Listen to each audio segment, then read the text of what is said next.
Ma'am, ang kalsada hindi po pagawaan. Pinapapara kita eh. Dire-diretso, lalagpasan mo pa ako. Sino po ang nag-ano sa inyo na kumuha ng MOA? Babayad kami sa City Hall. Ako. Hi everyone! Isa sa mga nagiging problema ng ating kalsada ay ginagawang garahe ito ng ating mga kababayan. Ang mga bangketa naman ay nilalagyan ng kung ano-anong iligal na estruktura na nagiging parte ng kanilang bahay. Sa video na ito ay tingnan natin ang pagsasaayos ni Sir Gabriel Go at ng MMDA sa mga illegal parking at illegal structure sa bangketa at kalsada. Panoorin natin ang video na ito. Good morning! 9:30 po, nandito tayo sa Tondo. Dito po specifically sa Yuseco Street, no? This is part of the PCRMU complaint area po natin. Kasama po natin ang MTPB, ang lokal na pamahalaan ng lungsod ng Maynila. Isang rider ang ayaw huminto at nakikipagtalo kahit wala siyang helmet at nakatsinelas.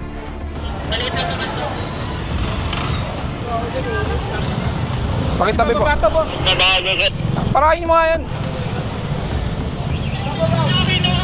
Boss, pinapapara kita eh. Dire-diretso, lalagpasan mo pa ako. Kasi bababa to, boss. Anong ibababa? Bababa lang sa baba. Nagmumotor ka doon, wala kang Galing helmet. ako sa paradato, boss.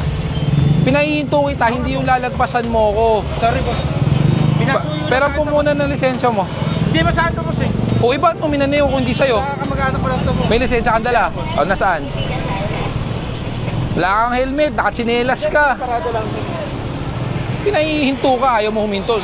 Ano pa ako ibababa? Helmet, tsinelas. At check mo yung ORCR. Isang kotse naman ang may sira pero ginagawa ito sa mismong kalsada.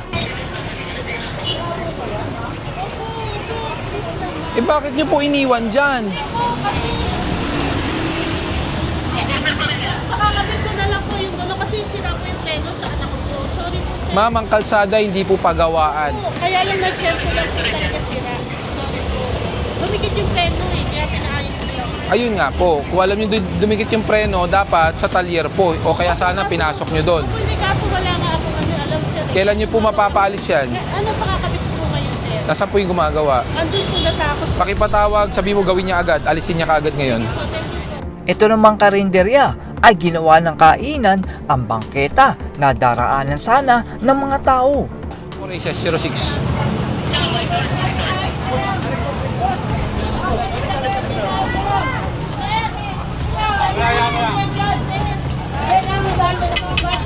Nay, wag niyo pong gagalawin. Iiwan po namin. Iiwan po namin yung trapal para hindi niyo lang maibalik yan. Kasi po nag-e-extend po kayo lalo na paghapon.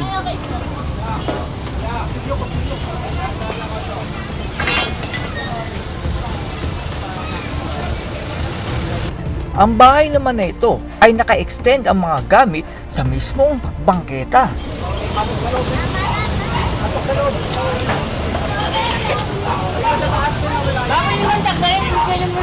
Opo, tanggalin niyo po yung mga gamit niyo. Wala pong problema. Ginawa naman tambakan ng sirang gamit ang sidewalk na ito kahit bulok-bulok na at sira-sira na ang kanilang mga gamit. Baka may tumalsik ha, alalay.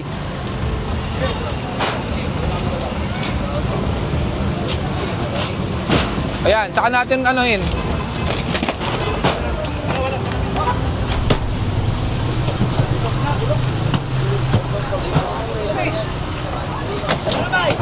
Pira-pirasuin natin, saka natin isakay.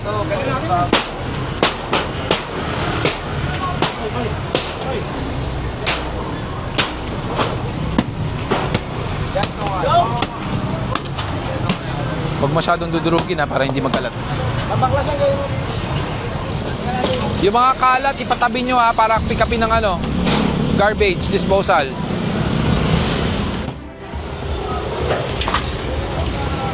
Kalasin mo na yan. Sige. Sa bolt cutter. O, suga, pa, matamahan ka.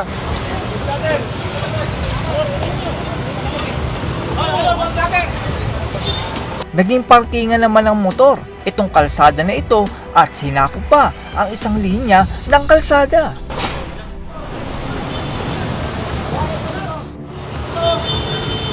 Ano yung mga motor doon sa kabila? Yung nakaharang? Boss.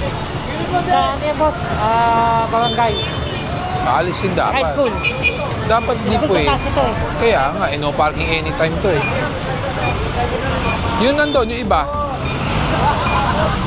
Ito isa pa, ito isa.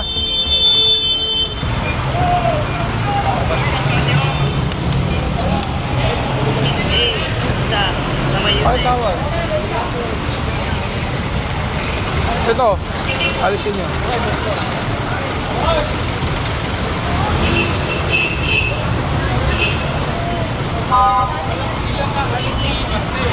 May dalawang motor dito, nasa ilalim ng no parking. Big, dito. Alisin nyo. Oo, ba't makaharang to dito? Pakialis ko, ang laki-laki ng sign, no?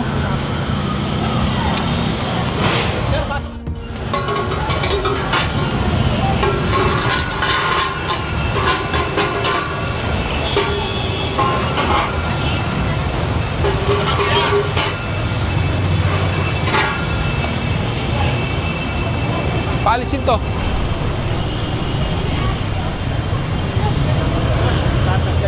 Pakialis po. Nasaan na yung may-ari? Ako po. Kayo po. Paalis na po muna, ha? Sensya na po. Apo, paalis na lang po. Paalis na po. Ito naman pong ginang na ito ay pinagpipilitan na meron daw siyang papel na pinayagan silang magpark sa kalsada.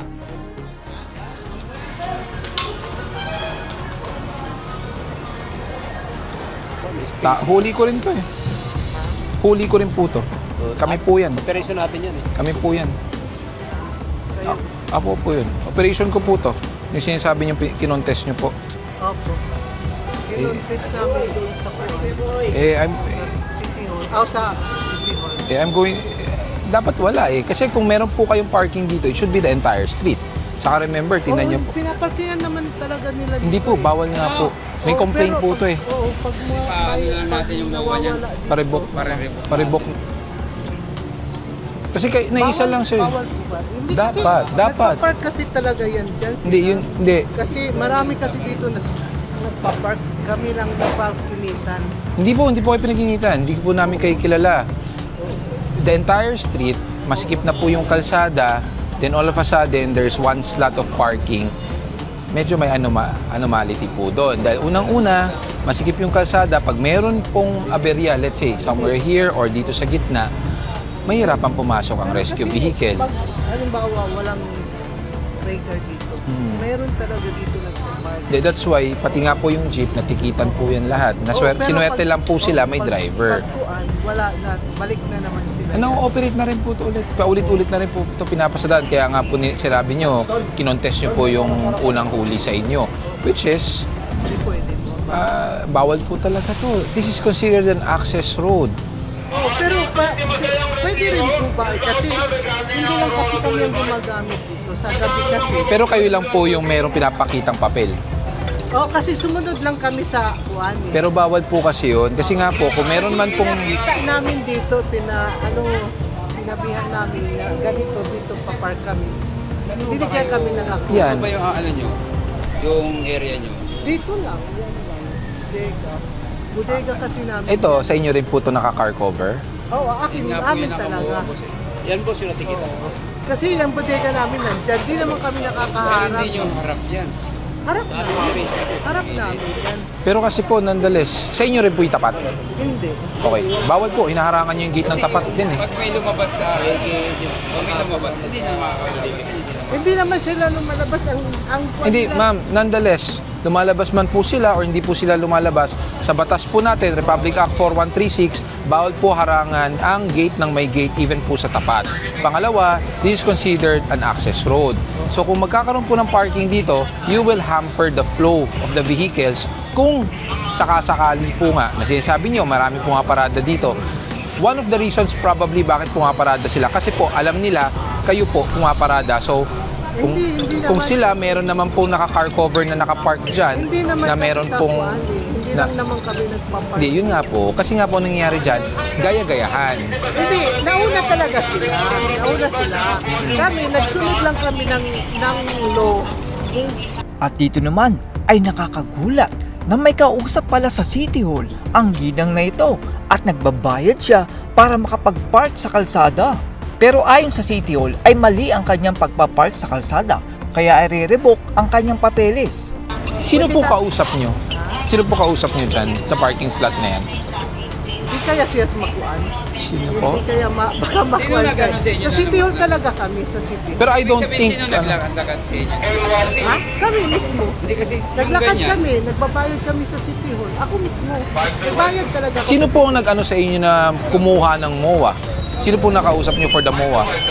Si dati, kasi may record dito.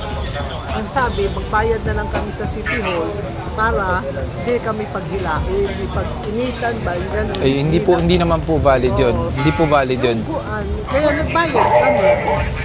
Pero, kinkuhan man dito, ni search, ano nila? Tingnan man nila. Opo, pero Kasi mamang-complain kasi rito, yun nga, ito sa Vietnam Access Road 2, pinaparadahan, wala na makaraan. Tapos bukod sa nakita nyo, yung basura, Basketball luto yan, court. yan. Pare kasi hindi naman Kaya nga nagpuan hindi nga pwede talaga. Chairman talaga naman ang nagpupuan dito. Yung Yun nga kaya nga po nakakapag-ano sila ng basura at saka nakakaano sila dahil nga natatakpan ng gawa mga nyo na parang. hindi Gawa kasi nyo pa.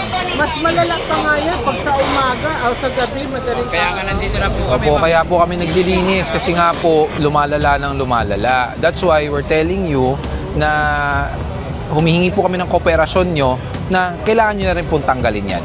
paano pag sa galimbawa sa gabi walang operation ba? Yung truck nga dyan, sa pagkapitbahay namin.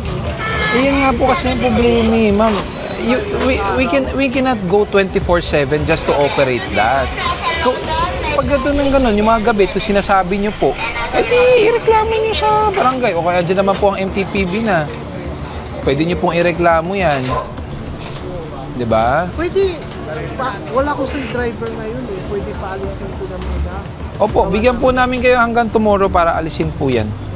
Opo, kasi the next time na pagbalik po namin, hatakin ko po yan. Kasi I don't think na umaalis po ba everyday yung sasakyan na yan? Oo. Everyday po? Kasi kintakpan namin yan kasi dahil nga dito sa nag-spray Opo. yung manukan na tatalsikan, nasisira yung sasakyan. Opo, pero kailangan nyo, I suggest alisin nyo po dyan kung ganun po rin ang nangyayari. Ay, malaki naman po ata yung loob nyo, pwede nyo i-park sa loob. Much better po yun. Let's maintain this as a road po na wala pong obstruction kasi it will be unfair naman po kung yung mga pumaparada dito natitikitan tapos kayo lang kaisa-isa na meron po kayo pinapakitang papel na which is hindi naman po talaga valid. Na, Valid? well, narinig yun na po sa MTPB naman po. Hindi naman po ako hindi naman po ako taga MTPB. Narinig yun na from them na they will revoke that. Yung inspection kasi ito dito Hindi ko na po masasagot as regard to that po. Sa huli ay inilista po ang basketball stand na ito at nangako naman ang ginang na ito na aalisin ang kanyang sasakyan hanggang bukas. Sa huling video naman ay sinakop na nitong tindahan ang buong bangketa dahil sa trapal at kahoy.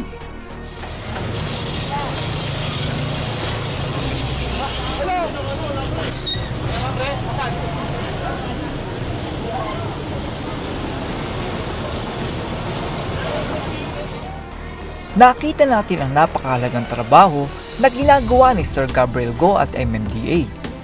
Dahil kung wala sila, ay paniguradong wala nang madaraanan ng mga sasakyan dahil sa hindi tamang parkingan. Gusto ko pong sabihin sa ating mga kababayan na kung bibili kayo ng sasakyan, ay isama nyo sa inyong plano ang garahe ng inyong kotse. Karaniwan po ang nangyayari ay ginagawa ng garahe ang tapat ng kanilang mga bahay hanggang sa nagagayahan na ang iba at nagiging one-way na ang kalsada.